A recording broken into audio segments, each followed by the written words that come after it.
What's up, guys? I want to go over a few very basic points about my advanced bench program because I know I'll get a ton of questions on this. And the first one is, how do I define an advanced level lifter? So first of all, I look at rate of progress alone. I do not look at all at how impressive your bench press is. So if you've been bench pressing, let's say 280 pounds and it hasn't moved in 8 months, then by all means you are an advanced level lifter.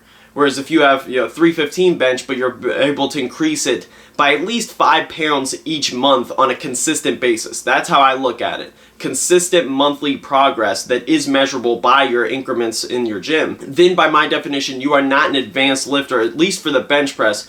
And also I will add that few basic points, if you don't do them correctly, then don't put you in an advanced category. For example, if you're not eating enough, and that's why you're not progressing, then you need to cover that. Or if you just don't train with any degree of specificity, or you don't train with a lot of volume, just one time a week, one peak set or something like that, then of course you want a more gradual approach before going full-fledged into an advanced program. Also, another point is that if you have any issues with opening the program, to use Google Drive, because that is the cloud computing system that I used to make this program. And of course that will work regardless of your computer itself because it's all through Google servers. Also, as far as upcoming programs, what I'm going to do is I'm going to update the 6-week program. That's on the list of things to do. Then a squat specific program, deadlift specific program, and then an advanced all 3 lift to peak into a meet program. And after that, after those 4 programs, I'll probably be done for at least a little while. Because I want from beginner to intermediate to advanced to all be covered. And for advanced, I am a big believer in focusing on one lift at a time unless absolutely necessary. Because both mentally it gets just draining as all the lifts typically don't increase at once. And in terms of your actual sensitivity to the stimulus, I find that having an off season with lower volume really becomes important to avoid injury, and then once you do increase that volume, then it makes an even greater impact. Whereas if you just train, let's say you squat 5 days a week, and you're just always squatting 5 days a week over and over and over again for years, then you're just doing a ton of work, and then it gets harder to increase your frequency because you really don't have much to go from there, especially if you have a full-time job or something like that on the side. So I do recommend that while you run this bench program, you just try to maintain your squat and deadlift. Now you can try to increase both of those lifts, since of course they don't conflict, whereas the squat and deadlift, that you specifically, I will go over when it releases, you specifically have to not try to increase your squat when you're focusing on your deadlift and vice versa. Here you can try to improve all 3, but once again, it just comes down to time and mental focus.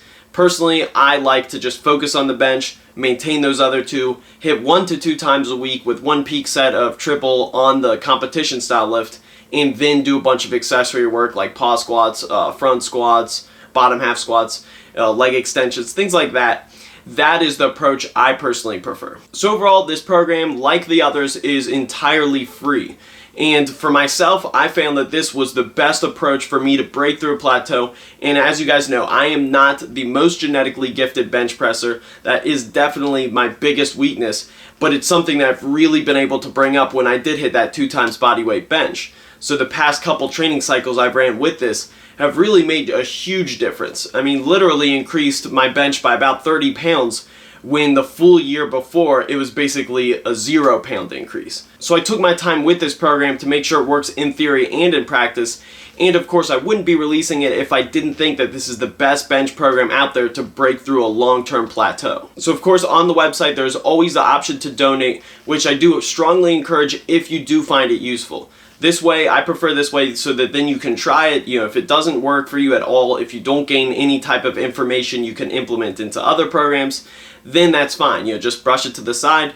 But if you do find something useful after the fact, you can really tell, obviously, then you can make a donation. Then you can essentially purchase it by doing that just after you see the results, rather than trying to just believe in me and then hoping it goes well. I personally don't like that method when it comes to programming, since it is so clear cut by the end of it if it actually worked or not. It's not about what makes sense on paper. Before I go, I have one question for you guys, and that is, since I have all these programs out and I'm going to have more out, how should I address questions in video format, or should I at all? For example, should I have a series every Monday or so going over Q&As just on the programs, or would that get too specific to my group to where, you know, someone who's a subscriber who's not in a program of mine might just routinely skip over those videos? So I don't want that to happen, but on the other end of the spectrum, that would be some good unique content to be able to go a little more in depth and beyond, you know, the how to squat videos over and over again. Make sure to like the video, support the channel, subscribe if you haven't already, and thanks for watching, guys. Peace! Man, fuck a shooting star. Biggie died, they shot a star. Who you know in West LA? Bring that ruckus to MA. Jeez.